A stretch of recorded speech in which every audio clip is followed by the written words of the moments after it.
여러분, 요즘 암호화폐, 가상화폐, 코인 이야기만 하면요, 가슴이 두근거려요. 가슴이 두근거려요. 예. 저는 애초에 여러분들에게 늘 말씀드렸다시피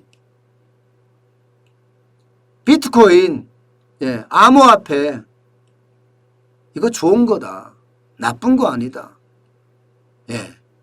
이게 내재 가치만 있다면 세상을 바꿀 수 있는 그런 기술력을 가지고도 있다. 이렇게까지 말씀을 드렸습니다. 그러면서도 저는 투자하지 않겠다. 이렇게 말입니다. 왜 투자하지 않느냐? 모르니까. 제가 이 가상화폐, 암호화폐, 특히 비트코인을 잘 안다면 저도 투자했겠죠. 제가 코인을 잘 모르기 때문에 저는 투자하지 않았습니다. 그러면서 그 이후에 아마 제가 코인 이야기를 하기 시작한 게 유튜브를 만들면서부터 시작을 했으니까 한 2016년 정도부터 이야기를 했을 거예요. 근데 그거는 시장에 대한 상황, 그리고 세상에 대한 이치, 흐름, 이런 정도만 제가 이야기했지, 이것을 가지고 내가 투자의 하나의 수단으로 고민해 본 것은요, 그렇게 오래되지 않았습니다. 많아봤자 한 4, 5개월, 6개월, 이 정도일 거예요. 이게 도대체 뭐지 하면서 들여다보기 시작한 게 말입니다. 그러면서 제가 가장 핵심적으로 봤던 것은 코인, 암호화폐의 핵심은 내재 가치다. 내재 가치가 있는 게 결국은 시장의 흐름을 따라갈 거다. 내재 가치라는 것은요, 가상화폐, 암호화폐, 화폐잖아요.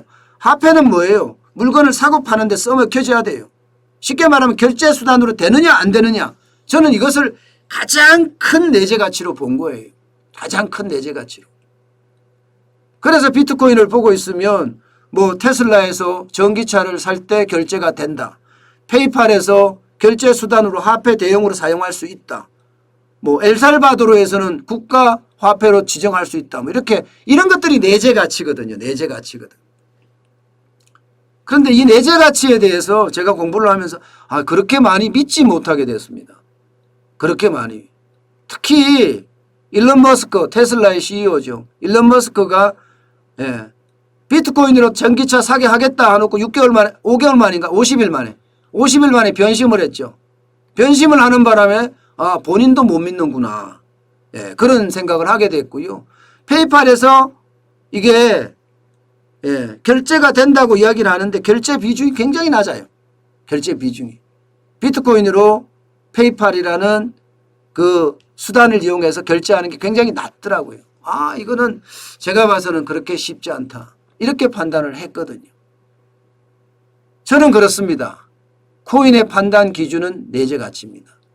그런 차원에서 대한민국의 가상화폐 시장, 암호화폐 시장을 들여다보면요. 이거 충격적이에요. 충격적이에요. 아주 단순한 화폐라는 그 단순한 기능을 놓고 봤을 때 충격적이라고요. 왜냐하면 화폐로서의 기능을 하는 게 얼마나 있냐 이렇게 볼 수 있는 겁니다. 도대체 전 세계를 대상으로 하는 코인이 몇 개나 있느냐 이런 것도 궁금하고요. 게다가 정부도 이런 걸 이제 간파를 하기 시작을 했죠. 아니 코인이 많은 국민들 586만이라는 국민이 투자한다고 하니까 여기가 문제가 있다 해서 뒤늦게 들어서서 암호화폐 실명계좌 인정받겠다 정부가 그렇게 나왔잖아요. 그러면서 지금 난리가 났어. 9월 24일까지는 거래소가 200개가 되는지 50개가 되는지 거래소 제대로 파악이 안 되고 있어요.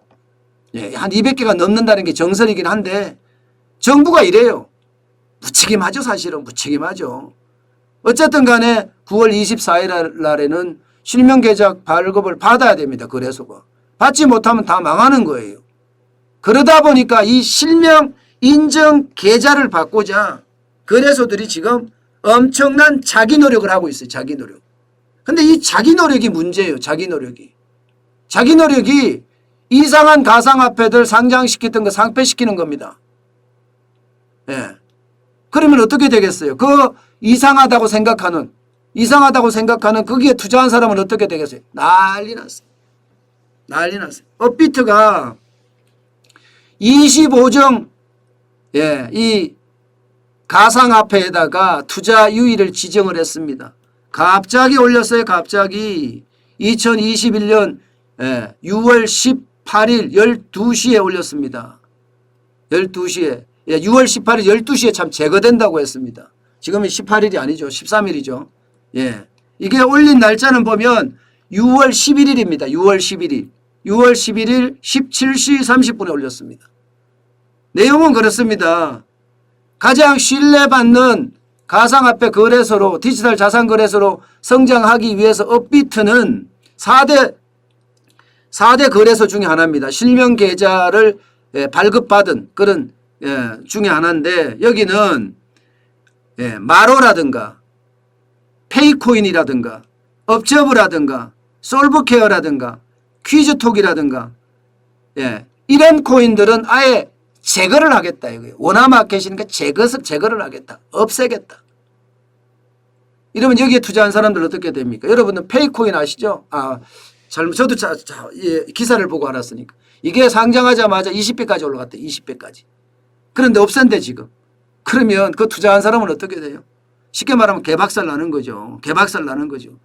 여기다가 25개에 대한 어떤 그 코인에 대해서도 투자 유의를 지정을 했다고 하니까 이렇게 되면 시장은 난리 납니다. 시장만입니다. 투자 유의로 지정된 종목들이에요. 코모드, 에드엑스부터 시작해서 프로피, 아라곤까지. 일주일간 검토한 다음에 상장 폐지를 판단하겠다. 이렇게 이야기를 하는데 참 큰일 났네요. 그죠? 도대체 거래소가 무슨 큰 힘이 있다고 국민들이 투자한 국민투자라고도 이야기할 수 있는 586만이면 국민투자죠. 그런 국민투자가 되는 부분을 그동안 정부는 방관하고 있다가 여기에서 거래소라는 민간이 막 잘라내겠다고 생각하면 이거 작살나는 거 아니겠어요? 아마 가격대도 곤두박질 쳤습니다. 실제로 적게는 10% 많게는 40%까지 곤두박질 쳤어요. 여기 지금 25종의 그 제품들의 말입니다. 그러니 이거 어떻게 되겠어요? 어떻게 되겠냐고요. 가상화폐요 여러분 지금 반발이 굉장히 거세지고 있습니다.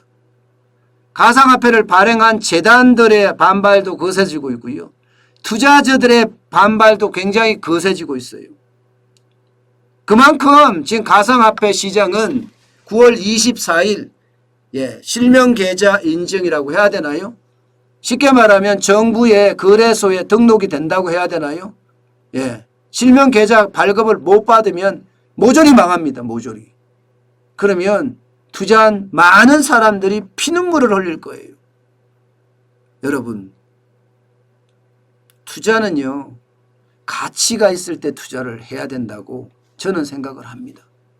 물론 저 같은 생각이 꼰대 투자라고도 이야기해요. 꼰대 투자. 금이라는 보이는 거 눈에 보이는 투자. 그죠? 주식이라는 시장이 정부가 만들어준 어떤 제도권의 시장. 채권이라는 정부가 발행을 하거나 은행이 발행하는 채권에 대한 시장. 이렇게 눈에 보이는 시장만 저희는 보이거든. 부동산 이런 보이잖아요. 그래서 보이는 것만 한다고 해서 꼰대 투자라고도 이야기할 수 있지만 돈은요. 꼰대 투자라는 이야기를 들을 만큼 보수적으로 봐야 됩니다. 이것을 새로운 시대 새로운 문화가 들어오는 건 사실이지만 거기에 대한 이해도 정진을 시키면서 이 꼰대 투자라고 하는 보수적인 투자에 대한 이론들도 저는 점점 발전시켜 나가야 된다고 생각을 해요. 가상화폐 투자, 암호화폐 투자 내가 잘 알면 투자하세요. 저는 투자하지 마라 이런 이야기는 하지 않습니다. 그만큼 새로운 투자에 익숙하다면 내가 여윳돈을 가지고 비투가 아니라 여윳돈을 가지고요. 또 내가 그 그 분야에 대해서 공부를 한 다음에 투자에 나서세요. 그러면 여러분도 아주 꼰대 투자자처럼 부자가 될 겁니다. 예를 들어서 요즘 우리가 공부해야 될 게요. 저는 가상화폐 투자, 암호화폐 투자보다도 지금 디지털 화폐에 있죠. 디지털 화폐에 대한 관심도가 저는 굉장히 높습니다. 지금. 뭐 디지털 위안이라든가 디지털 달러라든가 아니면 디지털 원이라든가 우리 원이라든가 아마 이런 것 디지털 유로라든가 이런 각국의 이 디지털 화폐가 혹시 말입니다. 이 가상화폐, 암호화폐 시장에 대체제가 되진 않을까. 뭐 이런 생각도 해봅니다. 물론 비트코인이나 이런 암호화폐 시장도 존재를 할 거예요. 그러나 디지털 화폐 시장도 새롭게 만들어지고 있다는 것. 이것은 우리가 기억해야 될 또 하나의 사실이 아닌가 저는 생각해 봅니다.